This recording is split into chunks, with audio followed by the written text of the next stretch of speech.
आज की इस रिलीज़ फंक्शन के सदर जनाब डॉक्टर करण सिंह साहब, आज की दो किताबों के रिलीज़ के इस फंक्शन के जो author professor Harbans Singh ji, Brihaspati publishers के श्री अमोद वर्धन जी, माधव कौशिक जी, ऑडियंस में बैठे हुए राजकुमार साहब एंड मोज़ेज़ हाज़रीन,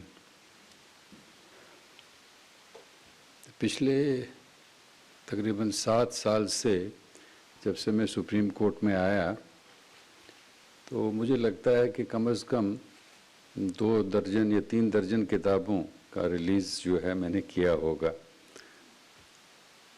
तमाम किताबें जो थीं वो कानून से वाबस्ता थी। ये कहा जाता था कि साहब चीफ जस्टिस साहब जो हैं किसी किताब की रिलीज़ के लिए अगर रिक्वेस्ट किया जाए तो इनकार नहीं करते। वो इसलिए कि मैं समझता हूँ कि दुनिया में इमॉर्टल होना, अमर होना, ये एक इंसानी कमज़ोरी है। हर इंसान चाहता है कि वो अपनी हयात के बाद भी ज़िंदा रहे। तो कुछ लोग बुत बनाते हैं, कुछ लोग ट्रस्ट बनाते हैं, कुछ मंदिर बनाते हैं, अलग अलग से अपने आप को अमर करने की कोशिश करते हैं। लेकिन मैं समझता हूँ कि अगर वाकई ज़िंदगी में अमर होना हो, अपनी ज़िंदगी से बाद भी जीना हो, तो उसका सबसे बेहतरीन तरीका है कि आप कुछ लिखो, ऐसा लिखो जो आपके जाने के बाद भी दुनिया पढ़ती रहे और आप उसके हवाले से अमर हो। शेक्सपियर तो मरा नहीं, वो जिंदा है। गालिब भी तो नहीं मरा, वो भी जिंदा है। हर महफिल में आज उसकी शायरी का जिक्र होता है। तो इसी तरह मैं समझता हूँ कि जो भी किताब लिखता है वो एक हिसाब से इमॉर्टलिटी जो है उसका हिस्सेदार और हकदार बनता है। तो इसी नज़रिए से, इसी वजह से जब भी कोई रिक्वेस्ट आती थी कि साहब इस किताब को रिलीज़ करिए क्योंकि मैंने किताब लिखी है, तो मैं समझता था कि कम से कम जो चीज़ आप कर सकते हो ये है कि आप उस किताब को रिलीज़ कर दो जो इस शख्स की मेहनत और मशक्क़त की वजह से इसे इमॉर्टल करने वाली है। आज के इस फंक्शन की एक बड़ी यूनिक चीज़ जो है, जो एक यूनिक पहलू है, वो ये है कि इसमें 2 किताबें रिलीज़ हुई हैं। एक तो किताब है जो खालिसन सियासी किताब, प्योरली पॉलिटिकल एनालिसिस है, एक ऐसे वक्त का जिसमें शायद आप में से कुछ बुज़ुर्ग ऐसे हों जिन्होंने वक्त भी देखा हो, लेकिन हम में से बेशतर लोग, मेरी उम्र के लोग जो हैं, वो उस वक्त के गवाह नहीं हैं। वक्त कैसे थे, वक्त कैसे गुज़रा, क्या क्या दुश्वारियाँ थीं, क्या क्या मसले थे, क्या क्या चैलेंजेस थे, उनसे हम ज़्यादातर वाकिफ़ नहीं। इसलिए कोई भी किताब जो उस वक्त को दर्शाती हो, बताती हो कि कैसे हालात थे, किन हालात में क्या वाक़यात हुए, वो हमारे लिए बड़ी एजुकेटिव है। दूसरी नई बात जो है वो ये है कि आज एक इस फंक्शन में एक तरफ तो सियासी किताब की रिलीज़ है और दूसरे साथ साथ आज एक सूफ़ी किताब की भी रिलीज़ है। कहाँ सियासत और कहाँ सूफिज़म, 2 मुतज़ाद चीज़ें हैं, 2 डाइवर्स चीज़ें हैं, लेकिन दोनों को एक ही फंक्शन में रिलीज़ करना और दोनों किताबों का एक ही मुसन्निफ़ होना, एक ही आथर होना, ये भी एक बड़ी यूनिक बात है आज के इस फंक्शन की। तो सबसे पहले तो मैं मुबारकबाद देता हूँ प्रोफेसर हरबंस सिंह जी को, जिन्होंने ये कोशिश की है और उस कोशिश में कामयाब भी हुए हैं कि सियासत और सूफिज़म दोनों को एक ही फंक्शन में आपके सामने लाए हैं। मुझे पूरा यकीन है कि आप जब ये किताबें पढ़ोगे तो आपको ज़िंदगी के दो बड़े इंतहाई दिलचस्प पहलुओं से इंट्रोडक्शन मिलेगी। कश्मीर के ऊपर अगर आप पहली किताब की चर्चा करें, हम पहली किताब का के मतलब सोचें तो ये है कि कश्मीर एक इंतहाई खूबसूरत दिलकश खिता है। कश्मीर मुझे लगता है, मैं तकरीबन दुनिया के हर मुल्क में गया हूँ। स्विट्ज़रलैंड बहुत नज़दीक है कश्मीर के, उसकी खूबसूरती के, लेकिन कुछ ऐसी चीज़ें हैं जिसमें शायद कश्मीर स्विट्ज़रलैंड से भी ज़्यादा खूबसूरत है। इसके ऊपर राज तरंगिनी से लेके आज तक दर्जनों किताबें लिखी गई हूँ, दर्जनों। मुझे नहीं लगता कि कश्मीर पे जितनी किताबें लिखी गई हैं उतनी किताबें किसी और दुनिया के किसी और हिस्से या किसी और खिते के ऊपर लिखी गई हैं। जेरूशलम के ऊपर भी कुछ किताबें लिखी गई हैं, क्योंकि कुछ ऐसे खिते हैं, कुछ ऐसे रीजन्स हैं दुनिया में जो बहुत ही कंट्रोवर्शियल रीजन्स हैं और जिनके ऊपर जब तक इंसानी ख्वाहिशात हैं इन रीजन्स को काबू करने की अर्ज है, तब तक लोग लिखते भी रहेंगे। लेकिन कश्मीर में सिर्फ खूबसूरती की वजह से ही नहीं लिखा गया, बल्कि खूबसूरती को डिस्क्राइब करना तो बड़ी मामूली सी बात है, वो कोई भी शायर कर सकता है, कोई भी ट्रैवल राइटर कर सकता है। लेकिन कश्मीर का जो इंटरेस्ट है वो इसलिए है कि ये एक ऐसा रीजन है जो दुनिया के तमाम तर रीजन्स, जो कंट्रोवर्शियल रीजन्स हैं, उनमें सरफहरिस्त है, उनके सबसे ऊपर है। आप ज़रा सोचिए कि एक तरफ चीन हो, चीन की हद लगती हो, दूसरी तरफ रूस हो और फिर अफ़गानिस्तान हो, नॉर्थ वेस्ट फ्रंटियर की तरफ। कितना सेंसिटिव, कितना इम्पोर्टेंट वो रीजन होगा, वो इलाका होगा जहाँ पे इंटरनेशनल बाउंड्रीज हो। और इन हदों को वहाँ तक ले जाना, उसके लिए जिन लोगों ने काम किया, जिस फैमिली ने काम किया, जिस राज ने काम किया, उसके लिए तो आप बल्कि सारा हिंदुस्तान हमेशा आभारी होगा। क्योंकि अगर हिंदुस्तान की हदों को आप लहासा तक ले गए तो वो ऐसे तो नहीं गई, उसके लिए कुर्बानियाँ दी गई। जनरल जोरावर सिंह तो उसी में शहीद हुए कि लहासा के एक्सपीडिशन के ऊपर। तो डोगरा फोर्सेस ने जो ये कुर्बानियाँ दी और एक्सपीडिशंस लिए, इनका हिस्ट्री में रिकग्नाइज होना बहुत ज़रूरी है। प्रोफेसर हरबंस सिंह ने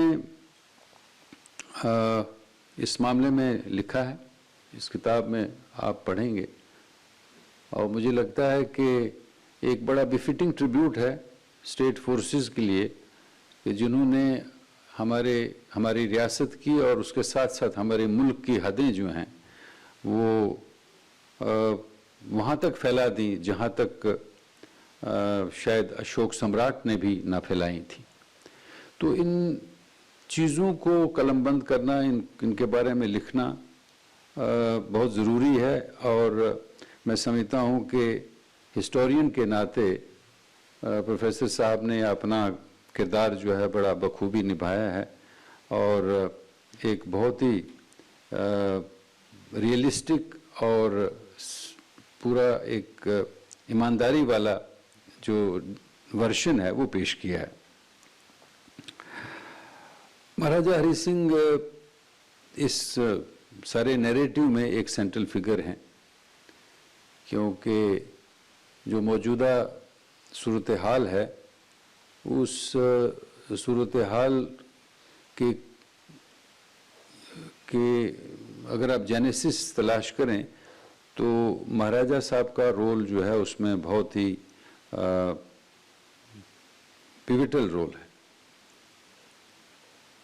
जिसके जिक्र प्रोफेसर साहब ने किया है।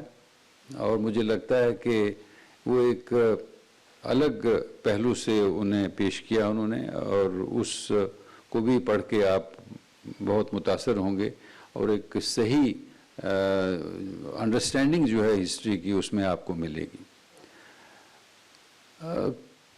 कानूनी दुनिया से ताल्लुक़ रखने की वजह से एक जहन में हमेशा एक कोशिश रहती है कि साहब जो डायनास्टिक रूल्स होते हैं, जो शख्सी राज होता है, उसमें अगर तो बादशाह बिनवलेंट हो तो फिर तो बहुत अच्छा है, लेकिन अगर बादशाह बिनवलेंट ना हो तो फिर बहुत दिक्कतें आती हैं। महाराजा हरि सिंह के रूल के मुतल्लिक जो मैंने सुना है, मैंने पढ़ा नहीं किसी किताब में, लेकिन मेरे कुछ बुज़ुर्गों ने ये बातें मुझे बताई जो बहुत दिलचस्प हैं, जिसकी वजह से एक परमानेंट रिस्पेक्ट जैसी उस शख्स के लिए मेरे जहन में है। एक वाक़या बताया जाता है कि महाराजा साहब जा रहे थे, शायद जम्मू से दरबार मूव की वजह से जा रहे थे या कश्मीर से वापस आ रहे थे, और कश्मीर में अगर आप देखो तो जो नोमैड्स हैं वो अपने रेवड़ लेके सड़क के ऊपर अपनी माल मवेशी, भैंस, बकरी, घोड़े लेके चलते हैं। तो अब वो सड़क जो है पूरी काबू हो जाती है और गाड़ी के चलने का रास्ता नहीं रहता। तो महाराजा साहब का कारवां सुना चल रहा था, तो वो भेड़ें जो थीं और वो बकरियां, वो अलग सड़क को अलग नहीं कर रहा था। वो आदमी कोशिश कर रहा था, अब जानवर है तो कोशिश में वो कामयाब नहीं हो रहा था। तो महाराजा साहब का एडीसी जो था उससे थोड़ा परेशानी हुई कि ये अलग नहीं करे, जल्दी हटा नहीं रहे उनको। तो वो उसने उठ के उसको कहा, भाई हटाओ, जल्दी करो, भेड़ों को साइड पे करो वरना गोली मार दूंगा। उसको निकाला, रिवॉल्वर पिस्टल निकाला। तो जो बकरवाल था उसे मालूम नहीं कि ये कौन आ रहा है, किसका कारवां है, क्या है।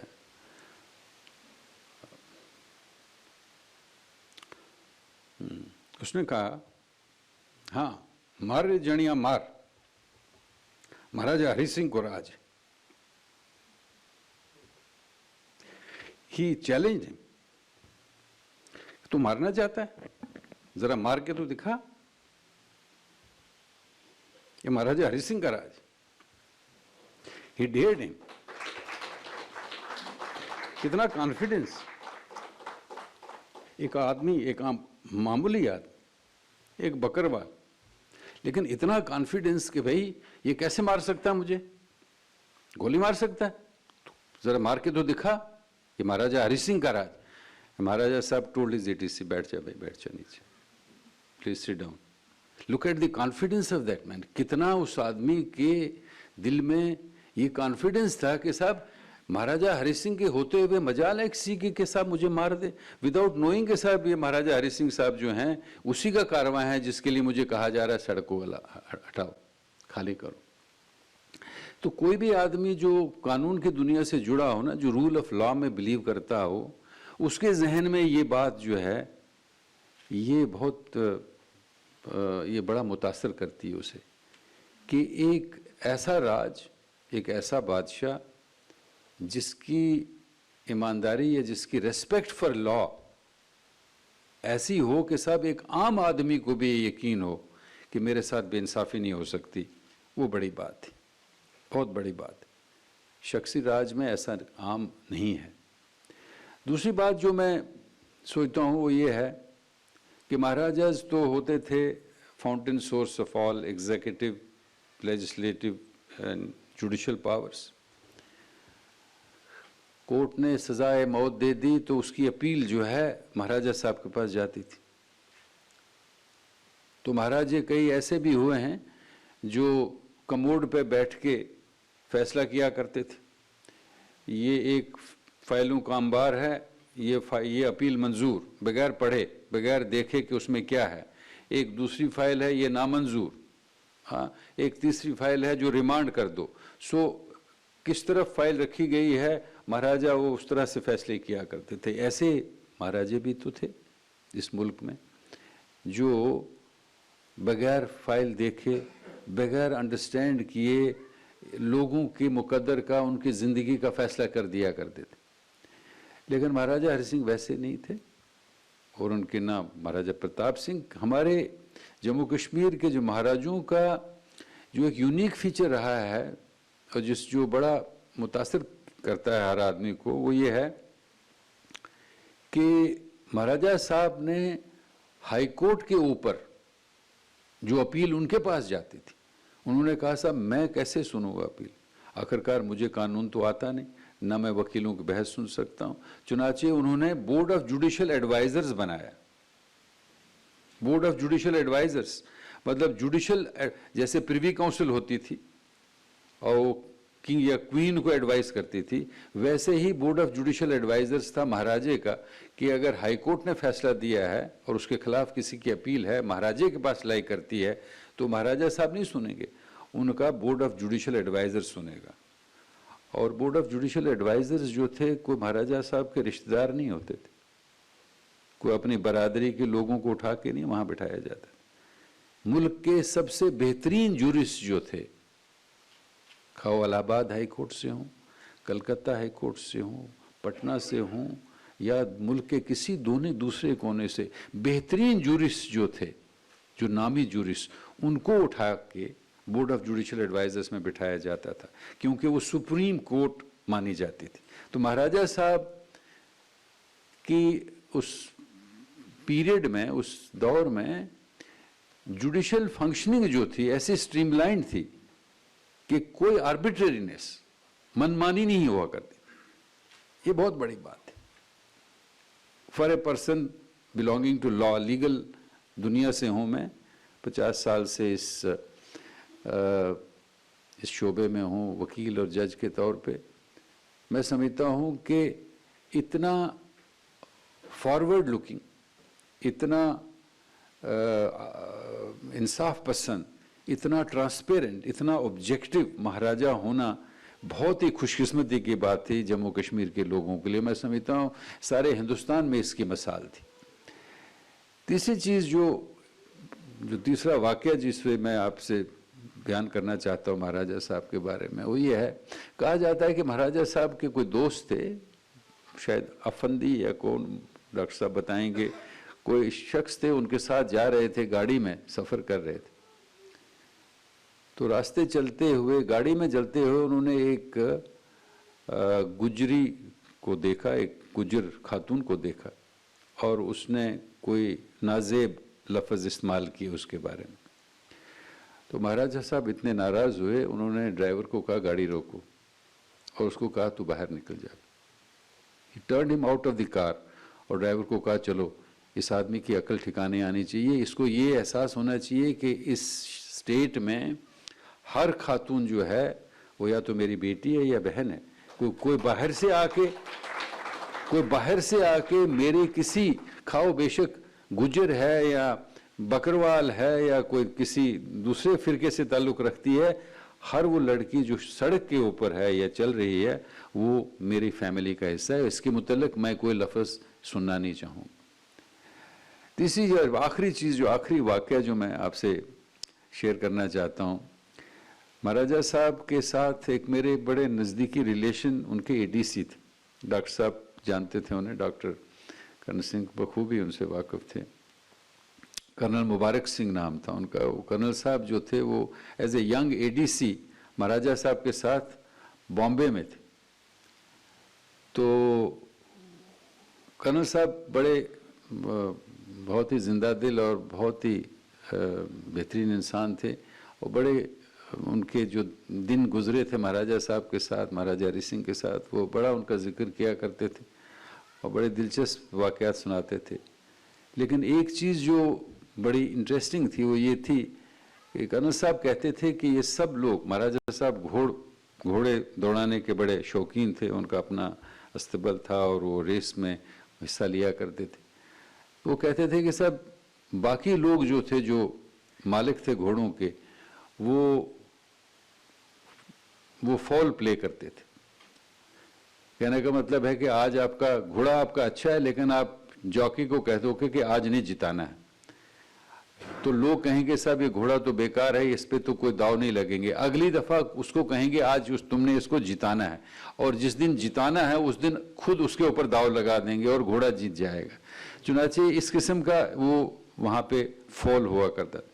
लेकिन महाराजा हरि सिंह का था कि साहब नहीं, कोई फॉल नहीं होगा, कोई ऐसी हदायत नहीं होगी जॉकी को कि सब तुमने आज जीतना है कल हारना है, ताकि ये वो जैसे मैच फिक्सिंग होती है क्रिकेट में, वैसा कोई फिक्सिंग नहीं हुआ करता था। He was a sportsman to the core. उनका रोल जो है मैं समझता हूँ इस सारे जो हिस्ट्री के वो दौर है जिसका जिक्र किया है प्रोफेसर साहब ने अपनी किताब में, उसको प्रॉपरली अंडरस्टैंड करने के लिए बड़ी डीप स्टडी की ज़रूरत है। कुछ लोग हैं जो कहेंगे कि साहब महाराज साहब ने बहुत देर कर दी, एक्सेशन जल्दी होना चाहिए था, एक्सेशन कंप्लीट होना चाहिए था। लेकिन उस वक्त क्या हालात थे, उस वक्त क्या तमाम चैलेंजेस थे इर्द गिर्द, उनको समझना जो है वो बहुत ज़रूरी है। उनके समझे बगैर आप हिस्ट्री को प्रॉपरली अप्रिशिएट नहीं कर सकते।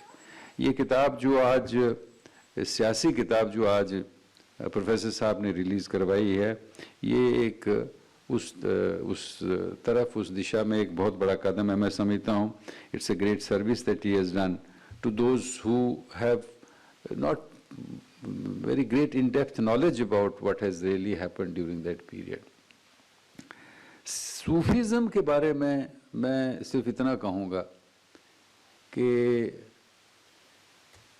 हमारा धर्म भी तो सूफीज़म ही है, मैं समझता हूँ। मैं संस्कृत नहीं जानता, डॉक्टर साहब इसका बताएंगे कौन से श्लोक का ये ट्रांसलेशन है। मैं एक किताब पढ़ता हूँ जो ट्रांसलेटेड फॉर्म है भगवत गीता की।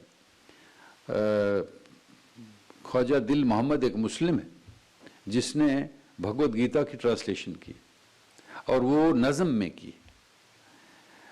उसका नाम है दिल की गीता। तो उसमें एक श्लोक का जो ट्रांसलेशन है वो कुछ इस तरह है, लोग मेरे पास जिस राह से आएं, मैं राज़ी हूँ अर्जुन मुराद अपनी पाएं, इधर से चलें या उधर से चलें, मेरे सब है रास्ते जिधर से चले। भगवत गीता में आप बताइए ये सूफिज्म है नहीं तो फिर क्या है? कि यूनिवर्सलिज्म है हमारे रिलीजन, कि हमारा धर्म तो ऐसा है कि साहब सभी लोग तो एवरेस्ट पे चढ़ना चाहते हैं, कोई साउथ फेस से चढ़ना चाहता है, कोई नॉर्थ फेस से, कोई ईस्ट फेस से, कहीं से भी चढ़ लो आप।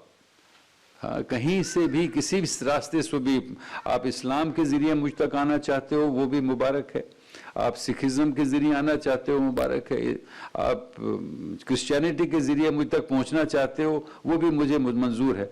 तो हमारा धर्म तो यूनिवर्सल रहा है हमेशा। इसलिए कश्मीर में सूफिज़म का फैलना या उसका जो कश्मीरी पॉपुलेशन के ऊपर जो गलबा रहा सूफिज़म का, वो इसीलिए रहा क्योंकि हिंदूज भी तो सूफिज़म के ही अलमबरदार थे, हम भी तो वही कहते थे। शायद इसी श्लोक का या इसी मिलता जुलता इसी से है जो श्लोक जिससे मैंने रटा हुआ है, आकाशत पतितम तोयम यथा गच्छति सागरः सर्वदेवा नमस्कारम केशवम प्रति गच्छति, कि जैसे आसमान से गिरता पानी जो है वो समुद्र की तरफ जाता है, सभी पानी समुद्र की तरफ जाना चाहता है, दरिया जो है वो बह रहा है समुद्र की तरफ जा रहा है। उसी तरह आप किसी देवी देवता को, किसी आस्थान को, किसी मज़ार को, किसी जगह जहां माथा टेकते हो आप, किसी किताब के सामने टेकते हो, किसी जगह भी टेकते हो, वो सब नमस्कार जो है उसी को जाता है। वो एक मालिक है सबका, जिसकी बारगाह में आप झुकते हो वही है। और ये तो मैं समझता हूँ सूफीज़म तो, सूफी लोग जो हैं वो कलंदर होते हैं, कलंदर बोलते हैं उनको। और एक शेर से ख़त्म करूँगा अपनी बात, वो है कि ना तख्त व ताज न लश्कर व सिपाह में है, न तख्त व ताज न लश्कर व सिपाह में है, वो बात जो मर्द कलंदर की बारगाह में है। तो सूफीज तो मर्द कलंदर होते थे, क्या हो, सूफीज वही हैं, बैठे हैं धुनी लगा के, या खाओ मुसलमान है या कोई हिंदू है, जो भी है सूफी है, जुड़ा हुआ है भगवान के साथ। जैसे सिखिज्म में यहाँ भाई साहब बैठे हुए हैं, वो है ना, उन्होंने कहा है नाम खुमारी नान का चढ़ी रहे दिन रात। तो सूफीज तो ऐसे ही हैं, बस नाम लें और उसके साथ अपना इंटॉक्सिकेटेड रहें, कनेक्टेड रहें। तो मर्द कलंदर की बारगाह का मतलब ये हुआ कि ऐसा वो सूफी, ऐसा वो आदमी जो उसके साथ जुड़ा हुआ है, तो वो लुत्फ, वो मज़ा, वो शांति या जो आनंद जो है, जो ऐसे मर्द कलंदर यानी ऐसे सूफी की बारगाह में, उसके दरबार में है, न वो मज़ा तख्त में है, न ताज में है, न लश्कर में है, न सिपाह में है। यही कहने का मतलब है इसका। मैं बहुत खुश हूँ आज, बड़ा मशकूर भी हूँ प्रोफेसर साहब का और बृहस्पति पब्लिशर्स का, मुझे यहाँ दावत दी उन्होंने। मैं तो मुझे तो ये इंडिकेशन हुई डॉक्टर साहब के दफ्तर से कि जाना है और महाराजा हरि सिंह की किताब के ऊपर लिखी गई किताब को रिलीज़ करना है। तो मैंने कहा कि इससे बड़ी खुशकिस्मती मेरे लिए क्या हो सकती है कि उस शख्स को जिसके लिए हमारे दिलों में इतनी इज़्ज़त और इतना अदब है उनके लिए, कि उनके नाम पे किताब लिखी गई हो और डॉक्टर साहब की मौजूदगी में उसको रिलीज़ करना हो, इससे बड़ा मेरे लिए फ़ख्र का बायस क्या हो सकता है। मैं बहुत बहुत मशकूर हूँ आप सब पर। धन्यवाद, शुक्रिया।